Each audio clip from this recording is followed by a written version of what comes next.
Get straight into today's market action with our first guest, Harvey from Wells Fargo, joining us now. Chris, great to have you on. I do want to get your thoughts on the moves we saw today in the markets, and I know we keep talking about day in, day out, the tight trading range of the S&P, but are we seeing some sort of momentum here that could break us out of this range?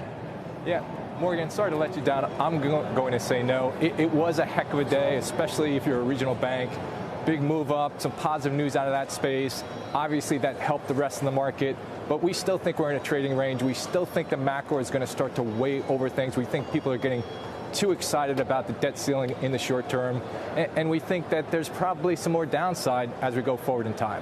All right. You put out a new note today focusing on funding and liquidity. You said it's funding and liquidity, not earnings and fundamentals, that are driving the rally we've seen since the start of the year in the S&P 500. Break it down for me.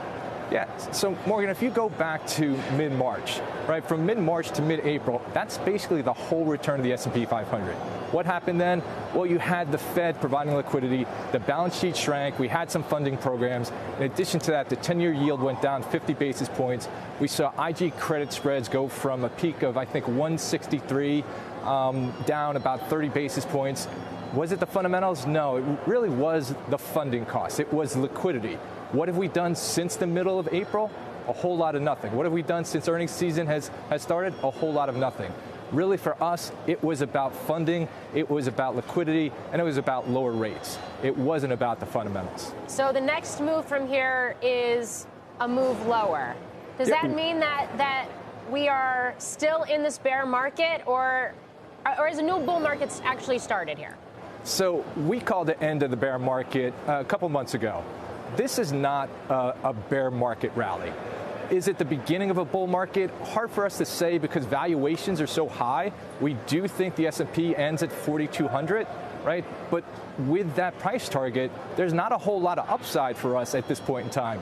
So we think there's opportunity in the market, mid-cap growth, media and entertainment, but overall, there's just not a lot of upside. And we do think, again, as we move through earnings season, as the macro starts to take hold, we think there's probably more downside in the short term than the upside. Interesting. So I want to dig into that opportunity a little bit more. You just mentioned media and entertainment. It's been an area that's actually been pretty hard hit, at least in recent weeks, and mid-cap. But what specifically are you looking for in terms of opportunity?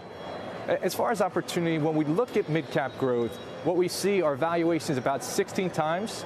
We see a sector that's been derated on a fundamental and on a price basis.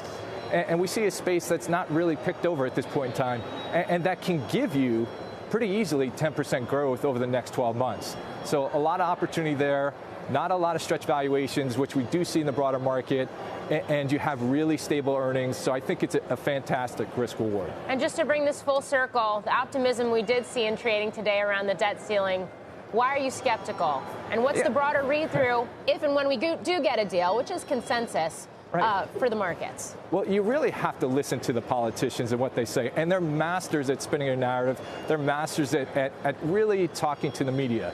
If you listen to McCarthy, he said, hey, we can get a deal done. Not a problem. Couple days. Right? I have that same conversation with my son. Hey, we can go to the park. Not a problem, but you have to clean up your room.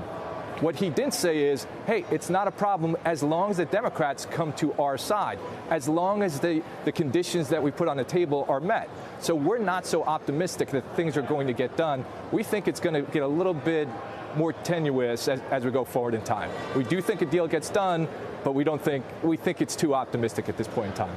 Okay, so we sit on our hands. Sit on our hands.